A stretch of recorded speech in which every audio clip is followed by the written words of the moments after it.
I remember literally telling myself, okay, I'm getting a C-section either way. I can either cry about it and be really upset and ruin my birth experience, or I can be really positive about it and tell myself that everything's gonna be okay. So how am I going to perceive this situation in a way that I'll appreciate my birth experience afterwards? Hello you guys, and welcome back, or welcome to my channel. I'm Helena and I am officially a mommy. I'm currently talking a little bit quieter because our daughter is sleeping. She is being taken care of by her daddy right now, so I could come up here and film this. And I just wanted to say, if you are preparing to go into birth and you might be expecting to have a C-section, or you're worried that you may have a C-section, I just want you to know that I was in that boat exactly like 2.5 weeks ago. I know exactly what you're going through, the fears, the unknown, but I wanted to share my story with you so that it could give you a sense of peace, because it actually isn't as bad as you may think that it is. So I just wanted to go ahead and preface that and say you are going to do great and it's gonna be okay.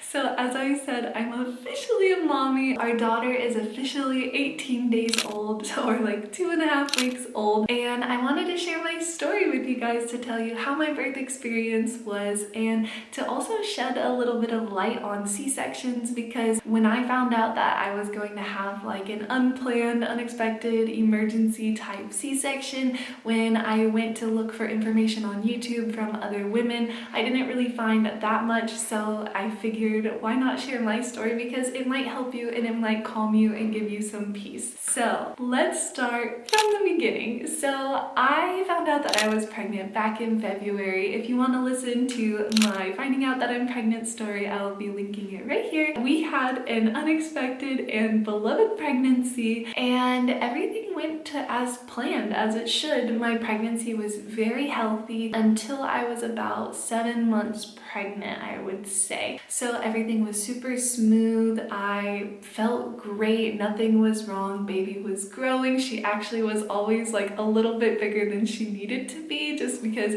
Andre and I are both like pretty large humans. So our daughter was expectedly also quite large. When I was 34 weeks pregnant, I went in for a routine ultrasound scan. The doctor was scanning. She was checking on our daughter and she measured great. She was doing well, but then she started looking at my placenta and the veins that connect the placenta and umbilical cord and like give blood to the baby, and found out that I have something called placental insufficiency. So placental insufficiency is where your placenta is just not delivering as much nutrients, oxygen, and blood to the baby anymore, and it starts to fail. In my case, at 34 weeks, it wasn't very bad, but it definitely was something to keep our eye on. So I started going in for weekly scans, and each week it was getting worse. So every time she would scan my placenta, we would see little black dots all over it, and that just means that that part of the placenta was no longer functioning,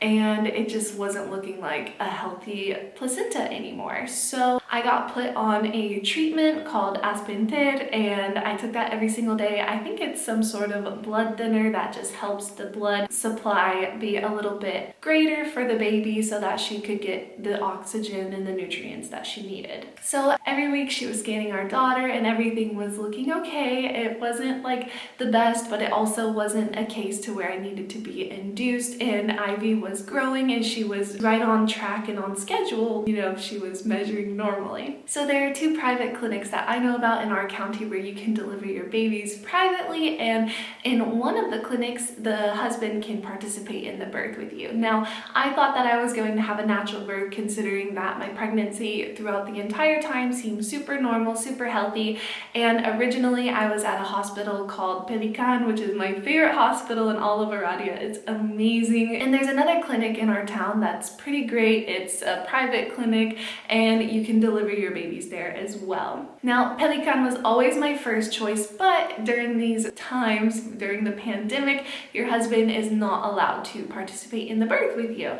Well, I had heard from some of my friends who had given birth a few weeks before me that their husbands were able to participate at this other clinic. So I asked our family doctor who she would recommend from this clinic. I signed up with her because in my mind, okay, I had a super normal pregnancy. This was before 34 weeks pregnant. This was around like when I was 6 months pregnant. I told Andre, you know, this is a great clinic. You can still give birth naturally. You can come with me because I really don't think that I can give birth by myself. I just am madly in love with my husband and he's my rock and my support, and I just didn't think that I would be able to get through birth by myself. Now, fast forward, I find out that I have placental insufficiency, and then I start to swell. Every day, I just started to swell a little bit more, and then I think in the middle of September, I noticed that my wedding ring, which is a size smaller than my engagement ring, was cutting off circulation to my finger, and it was very uncomfortable.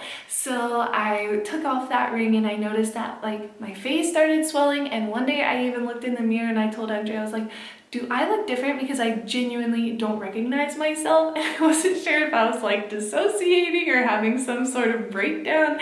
But I just remember looking in the mirror and thinking like, I don't look like myself anymore. I'm super swollen.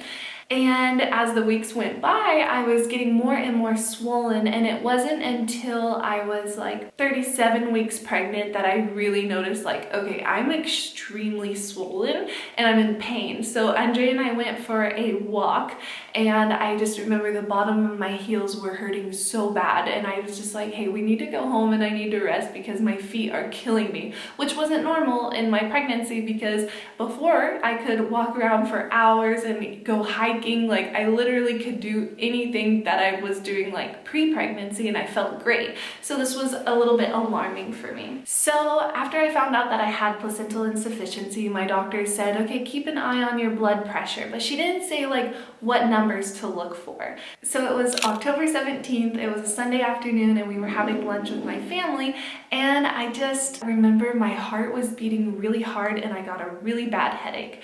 And I told my mom, I was like, I'm not feeling very good. And she was like, okay, let's take your blood pressure and see what it is. And up until now, my blood pressure had been normal. I didn't have any like fluctuations or anything.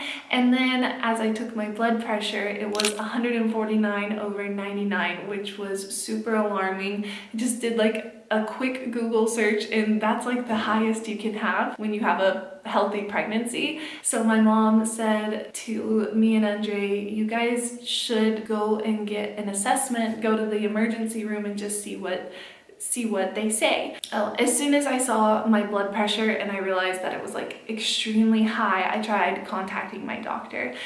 She didn't answer. I tried texting twice. I called twice, no answer. So pretty much rushed to the emergency room, and as soon as I got there, my blood pressure had dropped a little bit. I think once I saw how high my blood pressure was, I actually got pretty stressed, which made it even worse.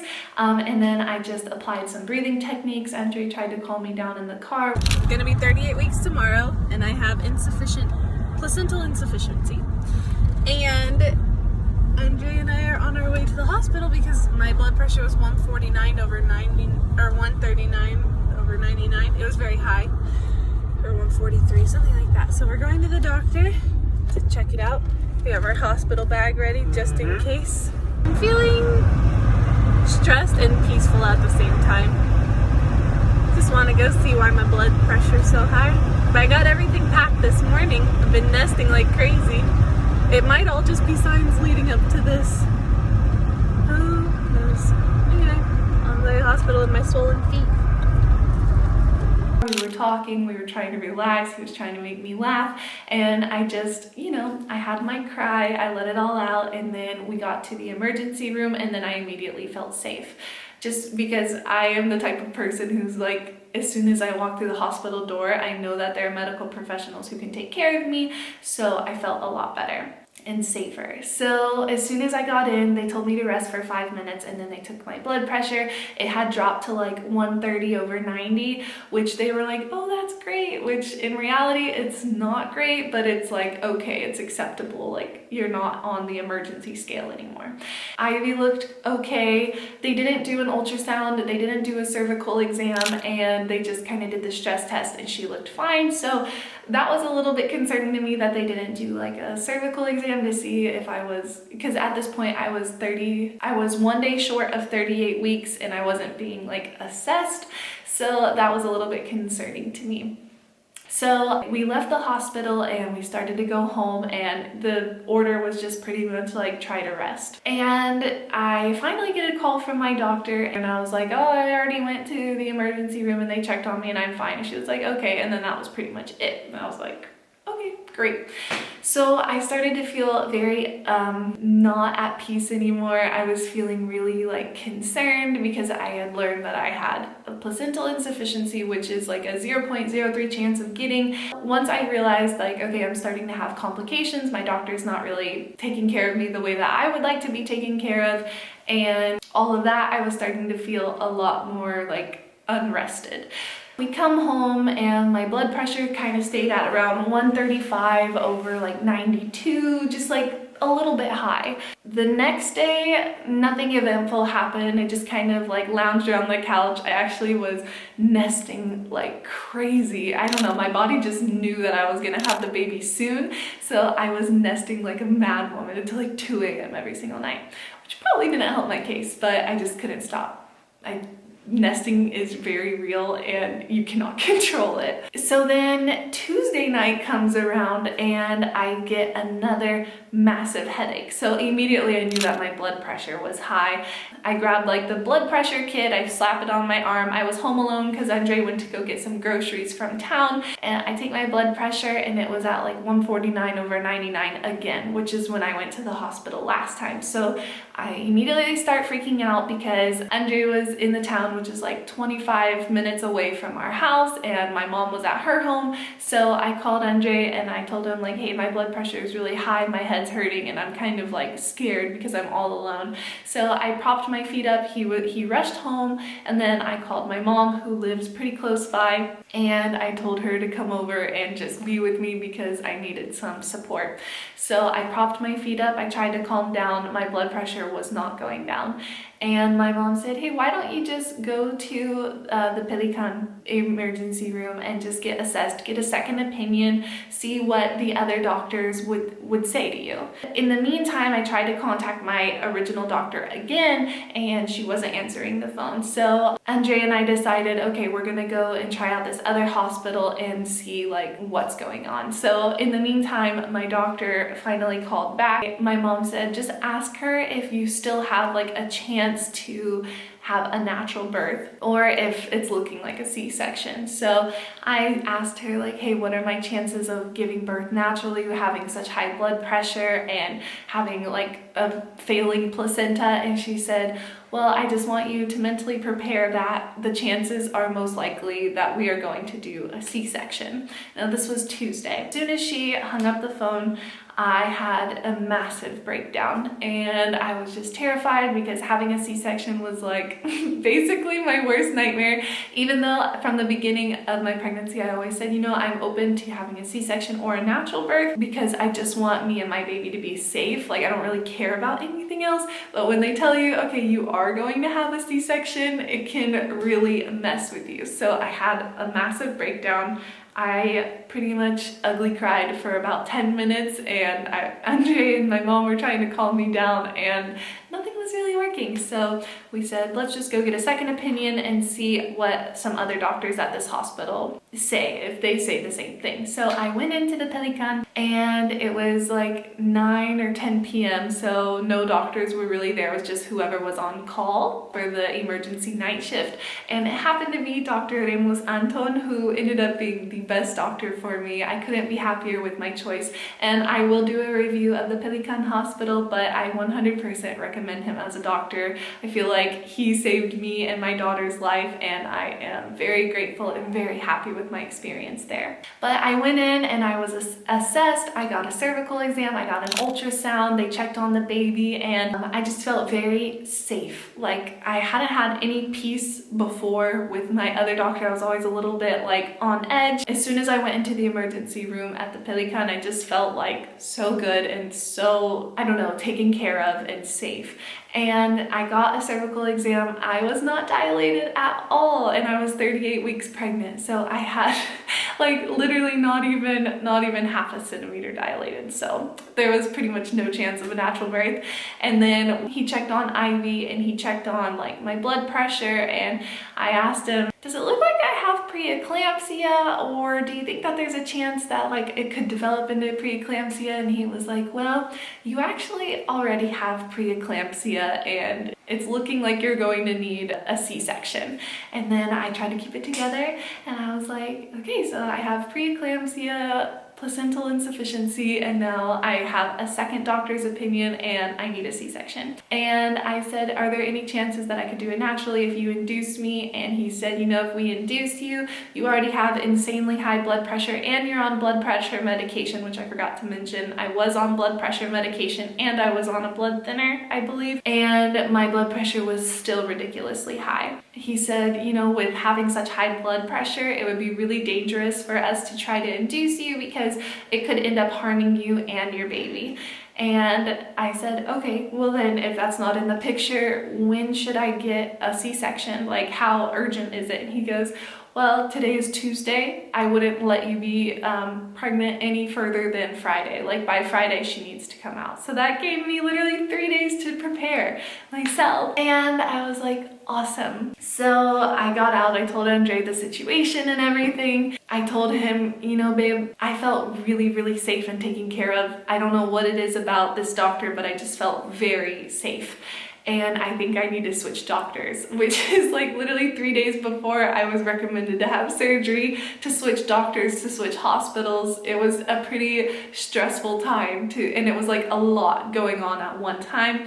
And my other doctor said that I shouldn't come in to be checked on until Thursday, whereas this doctor said, hey, by Friday, you need to have this baby out, like maximum by Friday. So again, I didn't feel safe with this other doctor at all. So Wednesday morning comes around and I'm like, okay, I need to go to Pelican Hospital and tell this doctor that I want him to be my surgeon and I want him to help me deliver this baby. So I go to the Pelican Hospital. He wasn't working that day. So then I started doing some sleuthing on the internet and I found out that he had like a private clinic that I could go to, but I had no idea if he would be working that day, and I just kind of took my chances with it. And I went to the clinic inside and I said, is there any chance that Dr. Remus Anton works here? And the girls at the desk were so nice and they were like, yeah, he actually does, and he will be here at like 7 p.m. And I said, does he have any openings at all? And they were like, yeah, I think he can take you at around like 7:45. Is that okay? And I was like, that is perfect. Like, just schedule me in. And in the meantime, I get a call from my other doctor. And she calls me and she goes, hey, I actually decided that I would like to see you today at 4. And I was like, okay. But in my mind, I already knew that I wasn't going to be delivering with her anymore. So I went in, she checked on the baby and she was like, okay, we need to actually deliver this baby. We could do it tomorrow morning. So it was Wednesday. She said we can do it tomorrow morning or Friday. Your placenta is looking really bad, but it'll hold up for another 24 to 48 hours and that's it. And so that was like, okay, confirmation. I have 2 different doctors who told me that I need a C-section by Friday, and now it was just up to me to decide like what hospital I was going to go to. So I said, thank you very much. I'll let you know my decision by tonight, and I'll be in touch. So then Andrea and I went to this other doctor's office. I said, I don't know if you remember me, but last night I came into the emergency room and you told me that I need to have an emergency C-section by Friday. And I was wondering if there's any way that you could operate on me and you could do my surgery. And at this point, I was like really nervous. They took my blood pressure in the waiting room and it was the highest it had ever been. I believe it was like 155 or 159 over like 110. It was ridiculous. He opens his calendar and he goes, okay, tomorrow I have 3-4 C-sections. All right, I can take you tomorrow, but let me check on my schedule for Friday. And he opens his schedule for Friday and he goes, I've got 6 C-sections on Friday.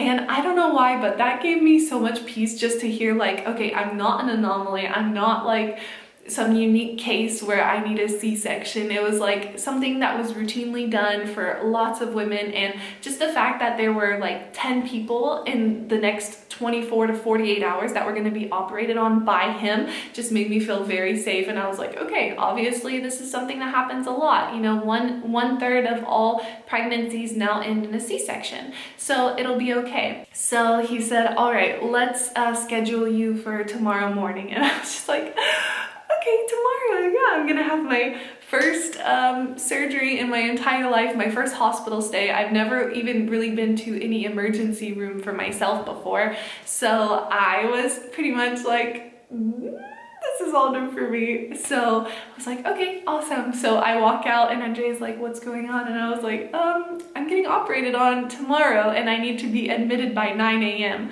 And at this point it was like 8:45 p.m. We go home and I tried to rest. I woke up every hour. I was like super anxious, but I remember literally telling myself, okay, so I'm getting a C-section either way. I can either cry about it and be really upset and ruin my birth experience, or I can be happy and just really positive about it and try to like hype myself up and tell myself that everything's gonna be okay. Because either way I'm getting the C-section, so how am I going to perceive this situation in a way that like I'll appreciate my birth experience afterwards? So I chose to go with the latter, and I decided that okay, this is going to be my birth experience, nobody can take that away from me, and I'm gonna do this for me and my daughter to protect both of our bodies and to get us like through this healthy and safe. And so I tried my hardest to be positive and to just be okay. We prayed the night before, we prayed the day of, you know, we were just trying our best to keep positive and to just like not let stress and fear get the best of us. So I woke up at 6 a.m. We had to rush to go get a COVID PCR test, and that was also like a crazy experience in and of itself because I needed to have my PCR test done by like 9 a.m. so I could be admitted into the hospital. And there are only a couple of places that do like PCR tests within an hour, so we had to go to an airport and we had to get the emergency PCR test done there. It took 3 hours and we went to the hospital. Then I had to get another COVID test, just like a rapid test, to be admitted into the hospital because my PCR test wouldn't be done for 3 hours.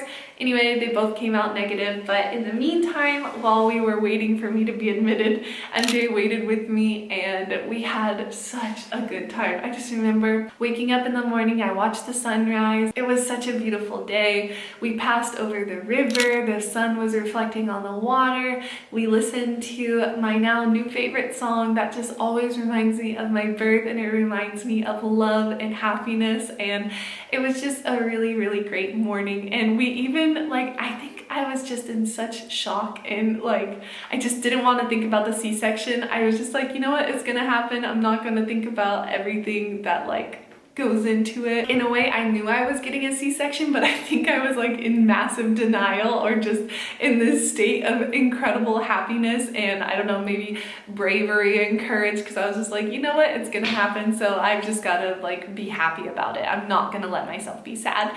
So I just remember Andre and I were in the waiting room waiting to see my doctor, and we were laughing so much. Like we tried to be respectful and we tried to be like quiet, but we could not stop laughing. Like we just had such a good morning.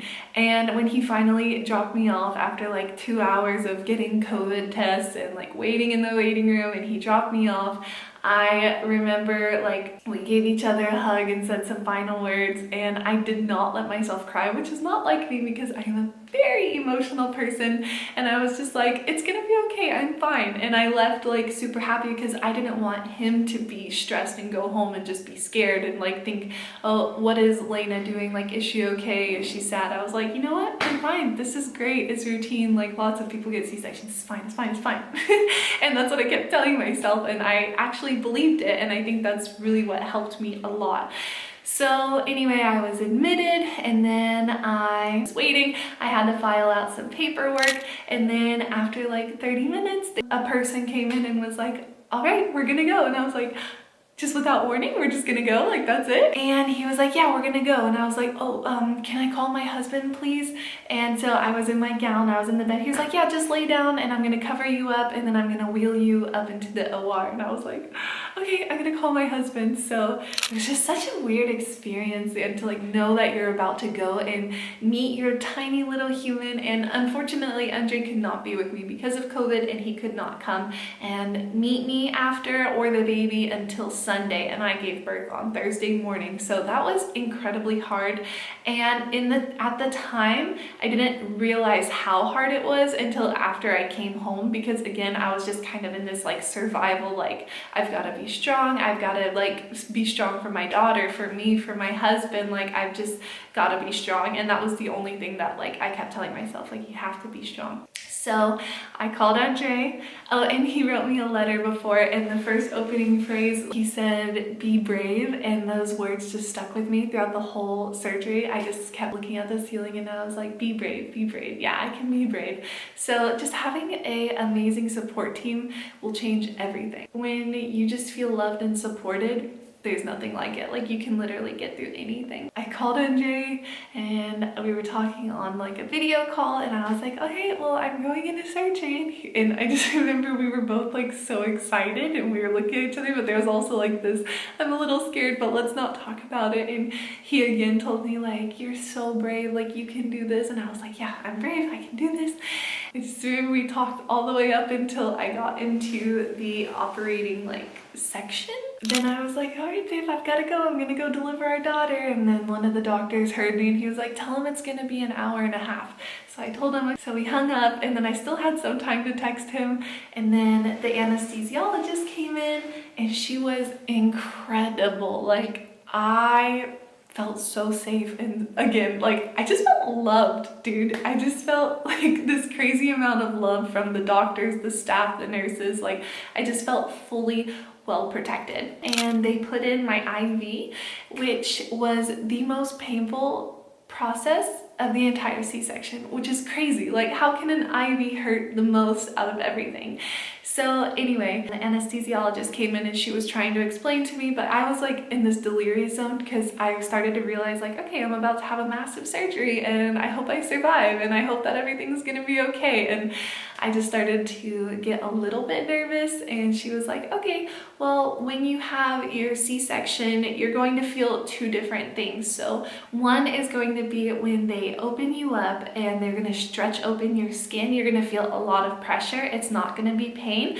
You really need to be able to differentiate between pressure and pain. And then the second thing is going to be when they start pushing the baby out, they're going to lean on your rib cage and like push the baby. And I remember her saying that. And then she said, okay, and we're going to also do like a spinal tap, and it's not gonna hurt when we put it in, and you're gonna feel like you're heating up and you get really heavy. And I was like, okay, that's fine. So they take me into the operating room and they sit me up on the table, lifted up my gown a little bit, and one of the nurses was in front of me and the anesthesiologist was behind me.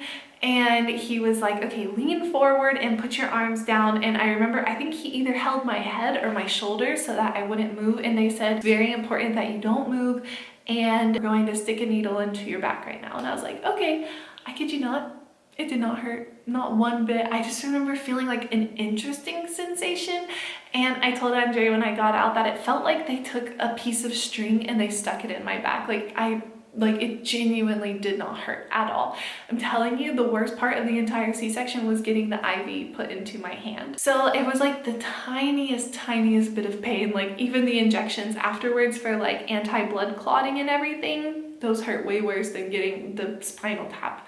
So then I felt my legs like start to warm up and they started to tingle. It's exactly the same sensation that you get when you go to the dentist and like your mouth starts numbing, except for it's from like your tummy down. And they laid me down, and this was something that I was not expecting. They said, you're gonna lay your arms out like this and they're going to start working on you. And I was like, okay, I had no idea that it was gonna be like that. And the table was super small. It was like literally as wide as my body. But I remember one thing that did freak me out was I think there were like 10 or 15 people in the operating room, or maybe, I just can't remember. I just remember there was a lot of noise, a lot of talking, and then they put on my favorite music, which was awesome. So all of my favorite songs were playing while they were operating on me, so I felt like I could chill a little bit and just try to relax and focus on the music. and they were rubbing a cotton ball back and forth on my tummy. Then the anesthesiologist was like, okay, at first you're gonna feel that it's really cold, and it was really cold. And then they were like, okay, they kept rubbing back and forth on my abdomen, and then she said, how do you feel it now? And I was like, oh, it's still cold. And then a few seconds went by and I was like, oh, it's pretty warm. And then I was like, I don't really feel it anymore. And then I remember, I'm sorry if this makes you queasy, but I remember I felt 2 lines go across my tummy, and it felt like it was just going through different layers of my skin and my tissue, and I just knew that they had opened me up. And the anesthesiologist was like, all right, the operation has begun, and she rubbed my face the entire operation, and she talked to me. And I remember telling myself, I'm a pretty, like, I can get pretty queasy, and I remember telling myself, okay, you're not going to pass out, you're not going to have some sort of like convulsion here, because you need to protect yourself and your daughter, like you're not going to pass out. So I decided instead to talk the entire operation, and I remember I made the nurses laugh, I made the anesthesiologist laugh, like I just couldn't stop talking. And when I look back on my C-section video, because they filmed it for NJ, like I can hear myself in the background talking. I remember feeling a lot during my operation, but it wasn't painful, and it was actually a beautiful experience. Like I remember just being really happy that like I wasn't in pain. The shot in my back was not traumatic. The staff was so nice, and the anesthesiologist told me, okay, no matter what you're feeling, I just want you to tell me how you're feeling. And I was like, okay. So I would say, I know this is normal, but I feel like I can't really breathe very well. I think I'm a little anxious. Or I said, I think I'm starting to feel a little bit sick, or I'm a little hot, or I feel like I'm losing consciousness, I'm feeling a little woozy. And I just said everything that like came to mind. The only thing that was uncomfortable in the C-section was when they pushed on my rib cage to get the baby out. I remember that was actually, it wasn't like painful, but it was a bit scary, because in my head, I felt like there were 2 full-grown men with their elbows. I felt like I was in some sort of fighting competition, you know, when like the wrestlers jump with their elbows on your rib cage. They had to push really hard to get Ivy out of my incision, and they just were pushing, and I remember I was like, I can't breathe, I can't breathe. Like they were pushing really incredibly hard to get her out, and the anesthesiologist was like, they're pushing her out right now, they're getting her out, like it's okay, just keep breathing. And I remember I used the Destresser breath, where you breathe in for like 6 seconds through your nose, and then you let out for as long as you can, but at least 2 seconds more. And I just remember doing a lot of breathing during the C-section so I could keep myself calm. The anesthesiologist kept massaging my face, and her hands were cold, and I remember I was sweating, and I told her, like, your hands feel really good on my face. Like I did not want her to stop touching me, because I felt very comforted. Like I think one of my love languages is physical touch, so just being touched, it really calmed me down. And I remember after like they were pushing on me really hard, she said, oh, your baby's coming right now. And I was like, oh really? Like what color is her hair? And she was like, I don't know, I can't see it right now, but they're pulling her out right now. And I was like, okay. So then I started to get really emotional and excited, and then there was no cry. And I was like, why isn't she crying? And then I remember it was like the longest 2, 3, 4 seconds of my life. It felt like an eternity. Nobody answered me. It was really quiet. And then I said, why isn't she crying? And I said it again, and then I started crying a little bit. And then I started hearing Ivy cry, which was like the most amazing moment ever. Just like so much relief to know that my daughter came out safely. I'm like getting emotional just thinking about it. It was such a beautiful moment. I was so happy and relieved just to know like, okay, it's over, and she's safe, and I'm safe, and it's okay. So they weighed her, and they like got her all wrapped up because it was super cold in the operating room. And then they wrapped her up like a tiny little like swaddled angel, and they brought her over to me. And I remember they said like, don't lift up your head for 6 hours after birth, because you can get like spinal headaches, which I lifted my head before 6 hours had gone by, and I got spinal headaches, which is awesome. They brought Ivy next to me, and I remember just like turning my head, and I couldn't see her because she was like right next to my face. and I really wanted to see her, and so I kept like turning my head and trying to see what she looked like. And as I remember in the operating room, a bunch of people were like, oh, she looks just like the mom, like they're twins and all of this stuff. And then I just remember them putting her on my face, and she was so soft and so warm, and she was not crying when she was next to my face. She was just like, it was just a very peaceful moment, but it was a beautiful moment, and I'll never forget it. Like seeing and feeling my daughter for the first time, it was incredible. And I remember like now every single time I hold her and I put her on my face, I just get that flashback of like her on my face for the first time. Unfortunately, I didn't get any chest to chest time. I didn't get to immediately try to breastfeed her, which is something that like does make me a little sad. And then they took her out for the remainder of the C-section, which was like another 45 minutes, and they took her to the nursery. I just remember what song came on. Okay, Cold Little Heart, and that was the song that started playing, and I remember that it was like the mom TikTok song, and it was right after they took Ivy out. And I just remember looking up at the ceiling and being so thankful. I just kept crying, and I was so happy. I was just smiling at the ceiling, and the anesthesiologist said like, I hope that you two only have a life full of happiness and you only have like tears of joy. And that song was playing, and then I was so happy. I was just like in another world. I was like beyond myself. I was just so happy, and I was so happy with my birth experience. Like nothing hurt. There was all that anxiety that led up to it was like not worth it because it didn't hurt. It felt great. I had amazing surgeons. My surgery looks amazing, which is just a bonus.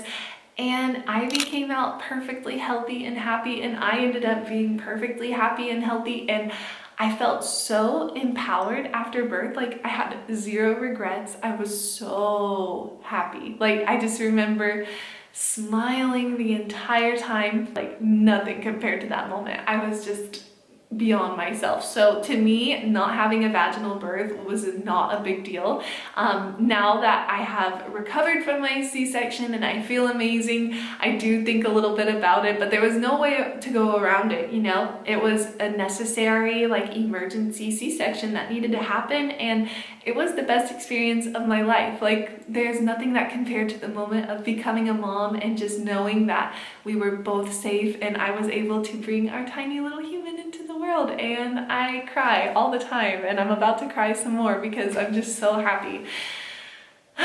If you are getting a C-section soon, just know that the C-section itself, if you have great surgeons, then it's going to be amazing. Like in my experience, it was everything. I was so happy, and I actually was low-key really happy that I didn't have to go through like the pains of a natural birth. Just gonna be 100% honest, because I didn't experience contractions, and I just went in, they did the surgery in an hour and a half, and then it was over. The recovery was definitely, I like to call it a challenge, because I want to remember it as like a positive experience, and it was something that I got to go through. Like I look at it from a very grateful perspective, and so it definitely was a challenge, and I am going to make a video all about it. But yeah, so after the surgery, they wheeled me out. I called Andre. Oh, and right before my surgery, I saw that Andre had texted on our family group, and he said, so Lena just went into surgery and she was so brave and happy. And I was thinking about that. I was like, I'm so proud of myself for being able to just like give confidence to my family, confidence to myself, and just have such a empowering and happy birth experience. So after that, I called MJ, and he was like, where's the baby? How are you? Are you okay? Like he was so proud of me. And then I told him everything that happened, and I got wheeled up to my room, and then they brought Ivy to me, and we did skin to skin, and we spent time together, and then we fell asleep together because I was fully exhausted. Seeing Ivy for the first time and just like naming her and having her next to me in her little wheel-in bed and seeing her like all bundled up, like I was massively in love with her. And I just remember like every hour my love for her got stronger, and then by the second day I remember just holding her and constantly, like I kid you not, like constantly crying over her and how much I loved her, like full on sobbing, just because like my motherly instincts kicked in. And that was something that I was concerned about during pregnancy. I was like, what if I don't have motherly instincts? But the moment that that baby came into my life, like There's nothing like it. The love that you have for your child is literally out of this world. It just like, it's crazy. Crazy. Now I have the love of my life who gave me the love of my life. I'm done. Complete, you know? It's just, it's definitely been the best experience ever, and we are the happiest that we have ever been. And you know, sometimes we're really tired because every 2 hours I'm feeding, but I'm massively in love and nothing could be better, and I am so happy to be a young mom. I even told Andrea, I was like, if I found out that I loved being a mom so much, like, because our plan was to have babies like a little bit later in the future, like in our late 20s. And I remember just saying, like, if I found out how much I loved being a mom when I was like 27 and 28, I think I'd be so sad that I didn't have babies earlier. So that is my birth story. That is my birth experience. And I will be covering like what to expect after a C-section. And I'll do a whole series on C-sections, postpartum, and what it's like having a newborn. But I just wanted to share with you guys my awesome birth experience and give a huge thank you to the Pelican Hospital for doing such an amazing job of taking care of me and my daughter. If you're about to give birth and you're about to have a C-section and your husband can't be with you, or you're going through this alone, just know that you can do it, you can get through it, and it's going to be okay. And it's really not as bad as you think it might be. So I hope this video was encouraging to you. I hope that it was helpful and it gave you some peace before you go through the biggest and most special moment of your life. And I hope that your birth goes well, and I'm so excited for you to experience the love that you get when you become a mother for your child. So that's about it. I hope you guys enjoyed this video. If you did, give it a big thumbs up because it really helps support my channel, and don't forget to subscribe so that you can be up to date with all of my future videos. If you want to follow my podcast, Beauty with Lane, I'll link the Instagram here, and I'll also link my normal Instagram here so you can stay up to date with daily updates. Thanks again for watching, and I will see you guys in my next video. Bye!